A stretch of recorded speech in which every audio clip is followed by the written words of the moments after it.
और पेट्रोलियम मसनूआत की कीमतों पर शहरी फट पड़े। कहते हैं ईद से पहले महंगे पेट्रोल का तोहफा मिला है।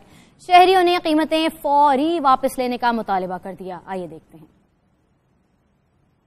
13,000 रुपए सैलरी कमाने वाला बंदा 200 का डेली तेल लगता है, हम कहाँ से घर क्या देंगे? और पेट्रोल पंप सारा तो पेट्रोल पे चला जाएगा पैसा। 50-60 रुपये पेट्रोल बढ़ गया है, दिहाड़ी बढ़ नहीं रही, आटा बढ़ रहा है, कुछ नहीं, तरले वक्त गुजार रहे हैं। मजदूर की मजदूरी वो 500 से बढ़ नहीं रही।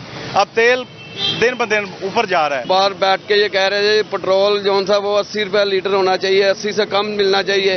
अब इनकी हुकूमत आई है तो ये 120 के करीब ले गए हैं। हर चीज महंगी हो गई है और जाहिर है जो हम लोगों के महीने का बजट होता है वो बहुत मुतासिर हो रहा है। हर चीज बहुत महंगी हो रही है, तो इस पे यही कह सकते हैं कि मरे के ऊपर आखिरी जो है ना कील ठोक रहे हैं। ये ईद का तोहफा मिल गया।